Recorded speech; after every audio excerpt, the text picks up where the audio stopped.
Hello students, कैसे आप सभी सभी अच्छे।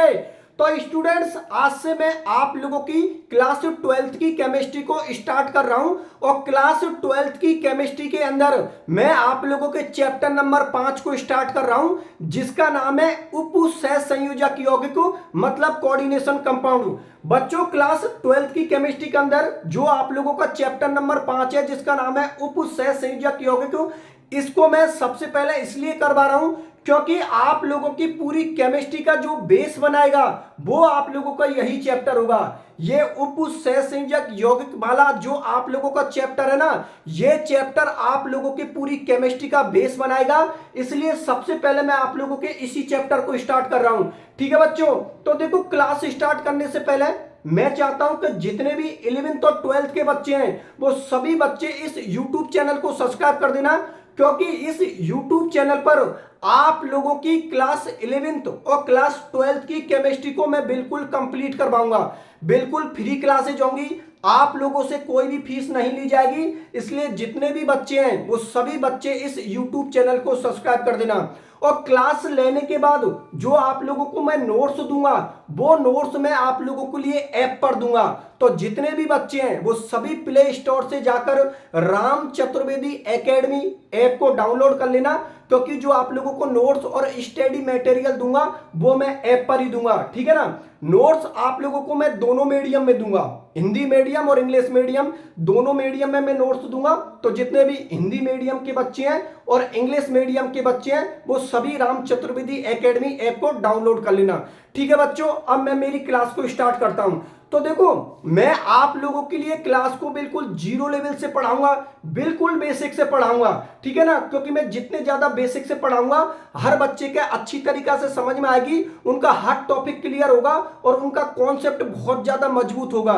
इसलिए आप एक एक क्लास को अच्छी तरीका से समझते चलो, ठीक है ना, और अपने नोट्स बनाते चलो। नोट्स में आप लोगों के लिए किस तरीका से बनाने हैं वो मैं आप लोगों के लिए बता दूंगा। पहले मैं आप लोगों के लिए क्लास ले लेता हूं। तो देखो, मैं आप लोगों के लिए एक बार फिर से बता देता हूं कि इस वक्त मैं आप लोगों की 12th क्लास की जो केमिस्ट्री है उसको स्टार्ट कर रहा हूं।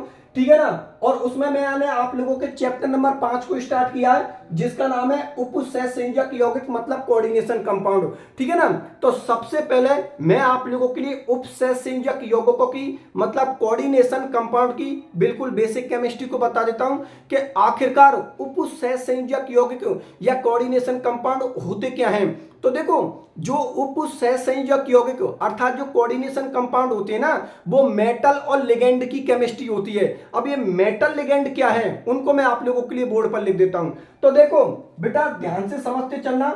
मेटल और लिगेंड की ये केमिस्ट्री होती है। ठीक है ना। इस केमिस्ट्री को हम क्या बोलते हैं? उप सहसंयोजक यौगिक या कोऑर्डिनेशन कंपाउंड। ठीक है। तो देखो, ये मेटल लिगेंड की केमिस्ट्री के अंदर क्या होता है कि जो लिगेंड होता है ना, लिगेंड, वो लिगेंड अपने इलेक्ट्रॉन किसके लिए डोनेट करता है? मेटल के लिए। मतलब ये लिगेंड किसके लिए अपने इलेक्ट्रॉन देता है? मेटल के लिए, मतलब धातु के लिए। ठीक है ना। मैं लिख देता हूं, ये कौन हो गया आपका लिगेंड, ये कौन हो गई आपका लिगेंड। ठीक है ना। और ये कौन हो गई आपकी मेटल, मतलब आप लोगों की कौन हो गई? धातु हो गई। ठीक है ना। अब देखो, यहां पर लिगेंड अपने इलेक्ट्रॉन किसके लिए दे रहा है? धातु के लिए, अर्थात मेटल के लिए दे रहा है। तो जो इलेक्ट्रॉन देता है उसको हम क्या बोलते हैं? दाता। और जो इलेक्ट्रॉन लेता है उसको हम क्या बोलते हैं? ग्राही, मतलब एक्सेप्टर। तो यहां पर देखो, लिगेंड अपने इलेक्ट्रॉन किसके लिए दे रहा है? मेटल के लिए दे रहा है। तो हम इस वक्त लिगेंड को क्या बोलेंगे? इलेक्ट्रॉन दाता। इलेक्ट्रॉन दाता मतलब इलेक्ट्रॉन डोनर। ठीक है ना। इलेक्ट्रॉन दाता मतलब इलेक्ट्रॉन डोनर। और यहां पर लिगेंड के द्वारा दिए ही हुए इलेक्ट्रॉनों को कौन ले रही है? धातु ले रही है, मतलब मेटल ले रही है। तो अगर मेटल इलेक्ट्रॉन को ले रही है तो ये क्या हो गई? इलेक्ट्रॉन ग्राही, अर्थात इलेक्ट्रॉन एक्सेप्टर। तो मैं यहां पर लिख देता हूं, ये हो गया आप लोगों का इलेक्ट्रॉन ग्राही। इलेक्ट्रॉन ग्राही मतलब इलेक्ट्रॉन एक्सेप्टर हो गया। अब देखो, एक बात आप हमेशा ध्यान में रखना, यहां पर लिगेंड के पास में इलेक्ट्रॉन है। ठीक है ना। लिगेंड के पास में इलेक्ट्रॉन है, तभी तो वो मेटल को दे रही है। तो याद आप हमेशा इस बात को रखना कि लिगेंड की हमेशा भरी कक्षक भाग लेती है और धातु की हमेशा खाली कक्षक भाग लेती है। तो मैं लिख देता हूं, यहां पर लिगेंड की कौन सी कक्षक भाग ले रही है? लिगेंड की ले रही है आप लोगों की भरी कक्षक, मतलब फील्ड ऑर्बिटल। और जो आप लोगों की मेटल है उसकी कौन सी कक्षक भाग ले रही है?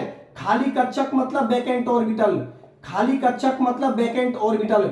बात मेरी आप लोगों को समझ में आ गई ना?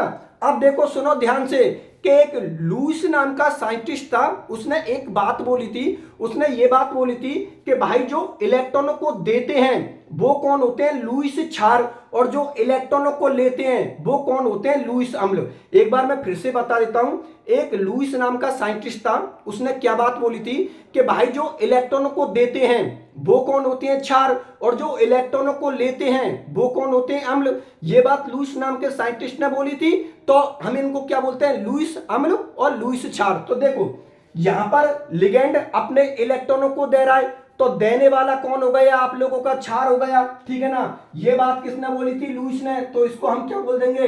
इसको बोलेंगे लुईस क्षार, मतलब लुईस बेस। और यहां पर जो लिगेंड इलेक्ट्रॉनों को दे रहा है मेटल के लिए, ठीक है ना, तो लेने वाली कौन हुई? मेटल हुई। तो मेटल को हम क्या बोलेंगे? लुईस अम्ल, ठीक है ना? मेटल को हम क्या बोलेंगे? लुईस अम्ल। मेरी बात आप लोगों को समझ में आ गई? एक बार फिर से मैं आप लोगों के लिए इसको एक्सप्लेन कर देता हूं, देखो ध्यान से समझना। मैं आप लोगों के लिए उप सहसंयोजक यौगिक अर्थात कोऑर्डिनेशन केमिस्ट्री की मैं आप लोगों को बेसिक केमिस्ट्री पढ़ा रहा हूं, ठीक है ना? यहां से जैसे जैसे आपका बेस क्लियर होगा वैसे वैसे आप लोगों के सारे टॉपिक जो आगे आने वाले हैं वो सभी टॉपिक आप लोगों को बहुत अच्छी तरीके से समझ में आएंगे, ठीक है ना? तो जो उप सहसंयोजक यौगिकों की जो केमिस्ट्री होती है वो केमिस्ट्री होती है मेटल और लिगेंड की, ठीक है ना? ये मेटल और लिगेंड की आपकी केमिस्ट्री होती है, जिनमें लिगेंड इलेक्ट्रॉन डोनेट करता है, अर्थात लिगेंड इलेक्ट्रॉन देता है किसके लिए? मेटल के लिए, ठीक है ना? तो लिगेंड यदि इलेक्ट्रॉनों को देगा तो देने वाले को हम क्या बोलते हैं? दाता, और लेने वाले को हम क्या बोलेंगे? ग्राही। तो देखो लिगेंड को हमने क्या बोल दिया? इलेक्ट्रॉन दाता, मतलब इलेक्ट्रॉन डोनर, और मेटल को ने जो इलेक्ट्रॉन लिए उसको हम क्या बोलेंगे? इलेक्ट्रॉन ग्राही, अर्थात इलेक्ट्रॉन एक्सेप्टर, ठीक है ना? और यहां पर लिगेंड की कौन सी कक्षक भाग ले रही है? इसमें लिगेंड की बड़ी कक्षक मतलब फील्ड ऑर्बिटल भाग ले रही है, और मेटल की खाली कक्षक अर्थात वैकेंट ऑर्बिटल भाग ले रही है। फिर एक लुईस नाम का साइंटिस्ट था, उसने एक बात बोली थी कि भाई जो इलेक्ट्रॉनों को देते हैं उनको क्या बोलते हैं? क्षार, और जो इलेक्ट्रॉनों को लेते हैं उनको क्या बोलते हैं? अम्ल। ये बात लुईस नाम के साइंटिस्ट ने बोली थी, तो उसी के आधार पर यहां पर ये इलेक्ट्रॉनों को दे रहा है तो इसको हम लुईस क्षार बोलेंगे, और यहां पर धातु इलेक्ट्रॉनों को ले रही है तो इसको हम लुईस अम्ल बोलेंगे। बात मेरी आप लोगों को समझ में आ गई? अब सुनो मेरी बात ध्यान से, क्या यहां पर लिगेंड और मेटल के बीच में जिस बंध का निर्माण हो रहा है इस बंध को हम बोलते हैं उप सहसंयोजक बंध, मतलब कोऑर्डिनेशन बॉन्ड। ये देखो बेटा, ये जो आप लोगों का बंध है ना, मैं यहां पर लिख देता हूं, ये हो गया आप लोगों का उप सहसंयोजक, उप सहसंयोजक बंध, उप सहसंयोजक बंध मतलब कोऑर्डिनेशन बॉन्ड, ठीक है ना? मेटल और लिगेंड के बीच में जिस बंध का निर्माण होता है उस बंध को ही हम क्या बोलते हैं? उप सहसंयोजक बंध मतलब कोऑर्डिनेशन बॉन्ड। और इनसे जिन यौगिकों का निर्माण होता है उन यौगिकों को हम क्या बोलते हैं? उप सहसंयोजक यौगिक अर्थात कोऑर्डिनेशन कंपाउंड। बात मेरी आप लोग समझ में आ गई ना? मैंने अभी क्या बोली है? हमारे चैप्टर का नाम क्या है? उप सहसंयोजक यौगिक। और उप सहसंयोजक यौगिक की डेफिनेशन क्या हुई थी कि वे यौगिक जिनमें धातु के साथ लिगेंड जुड़े होते हैं उन्हीं को हम क्या बोलते हैं? उप सहसंयोजक यौगिक अर्थात कोऑर्डिनेशन कंपाउंड। इनको संकुल यौगिक भी बोलते हैं। कोई बच्चा कंफ्यूज मत हो जाना, कहीं पर लिखी मिल जाए। देखो मैं आप लोगों के लिए लिख देता हूं, आप इनको उप सहसंयोजक यौगिक बोल सकते हो, उप सहसंयोजक यौगिक बोल सकते हो, उप सहसंयोजक यौगिक बोल सकते हो, या फिर आप इनको संकुल यौगिक भी बोल सकते हो। संकुल यौगिक दोनों का मतलब एक ही है। इंग्लिश मीडियम वाले बच्चे, इनके लिए मैं बता देता हूं कि जितने भी इंग्लिश मीडियम वाले जो बच्चे हैं उनके लिए मैं बता देता हूं, मैं यहां पर हिंदी और इंग्लिश दोनों मीडियम में चलूंगा, ठीक है ना?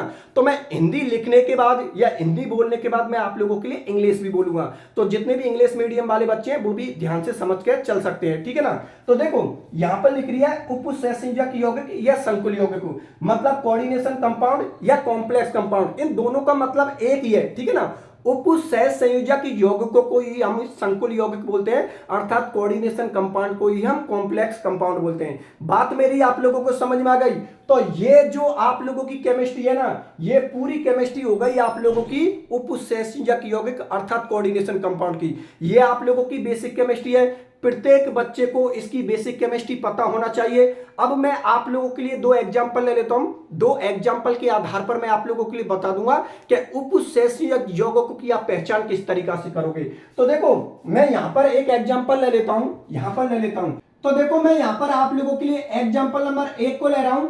एग्जाम्पल नंबर 1 के अंदर ले रहा हूं मैं आप लोगों के लिए CONH3 का होल 6 प्लस के 3, CONH3 का होल 6 प्लस के 3। और एग्जाम्पल नंबर 2 में आप लोगों के लिए ले रहा हूं COF6 माइनस के 3, ठीक है ना। इन दो एग्जाम्पलों के आधार पर मैं आप लोगों के उपसेचक यौगिकों को समझा दूंगा। तो देखो ध्यान से समझ कर चलना।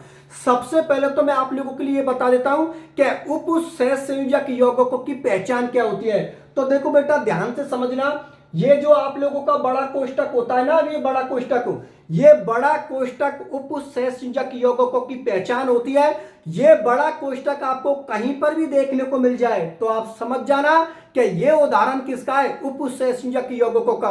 क्योंकि इस बड़े कोष्टक के अंदर कौन होती है, ये धातु होती है और इस धातु से जुड़े हुए कौन होते हैं, लिगेंड होते हैं। मतलब ये मेटल होती है और मेटल से जुड़े हुए कौन होते हैं, लिगेंड होते हैं। देखो ये हो गई आप लोगों की मेटल, ठीक है ना, और ये हो गए आप लोगों के लिगेंड, ठीक है ना।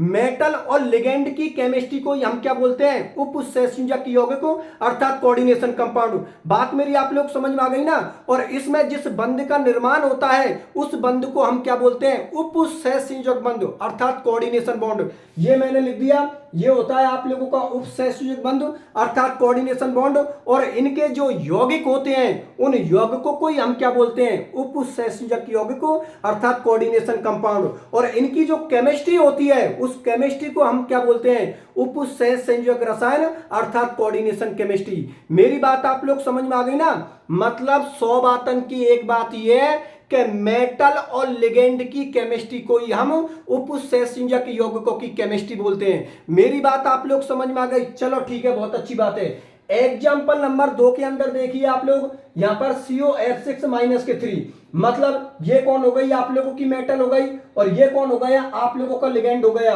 और ये जो लिगेंड इस मेटल से जुड़े हैं वो कौन से बंध से जुड़े हैं, उपसेचक बंध से अर्थात कोऑर्डिनेशन बॉन्ड से। तो ये यौगिक कौन हो गया, उपसेचक यौगिक अर्थात कोऑर्डिनेशन कंपाउंड।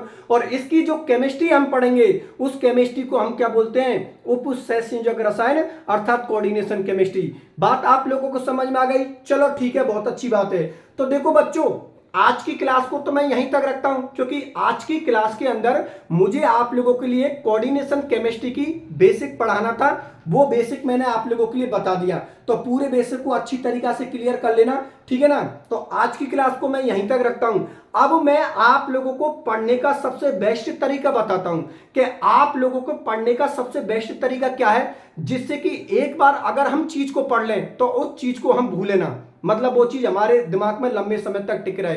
तो उस तरीके को मैं आप लोगों के लिए बता देता हूं कि आपको पढ़ने में कौन सा तरीका फॉलो करना है। एक बार इस तरीके को आप फॉलो करके देखोगे तो आपको बहुत फायदा मिलेगा, मतलब बहुत ही ज्यादा फायदेमंद होगा आप लोगों के लिए। तो तरीका क्या है, तरीका ये है बेटा, जैसे कि आपने मेरी क्लास देख ली, ठीक है ना, जैसे आज का आप लोगों ने लेक्चर देख लिया, तो जितना लेक्चर मैंने लिया है ना उतने ही आप लोग नोट्सों को पढ़ लो। नोट्स आप लोगों के लिए बता दिए मैंने कि ऐप पर आप लोगों को कंप्लीट नोट्स मिलेंगे। तो जितनी मैंने क्लास ली है उतने ही नोट्स आपने ऐप पर जाकर पढ़ लिए, और फिर जो नोट्स है ना उतने ही नोट्स आप लोगों ने अपनी फियर कॉपी में उतार दिए।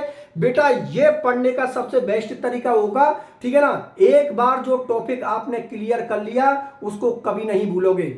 जितनी क्लास ली है उतनी क्लास ले ली आपने, यूट्यूब पर उतनी क्लास ले ली, उसके बाद उतने ही आप लोगों ने ऐप पर जाकर नोट्स पढ़ लिए और उन नोट्सों को आप अपनी फियर कॉपी में उतार देना। ऐसा टॉपिक क्लियर होगा कि दोबारा उस टॉपिक को आप कभी नहीं भूलोगे, ठीक है ना। ये पढ़ने का सबसे बेस्ट तरीका है, आप फॉलो जरूर करना है इसको, ठीक है ना। और यदि कोई बच्चा मेरे से कुछ पूछना चाहता है तो आप कमेंट सेक्शन में लिख सकते हो, आप लोगों को मैं रिप्लाई दे दूंगा, ठीक है ना। तो ठीक है बच्चों, आज की क्लास में यहीं तक रखता हूं, मिलता हूं अगली क्लास में, तब तक के लिए बाय बाय।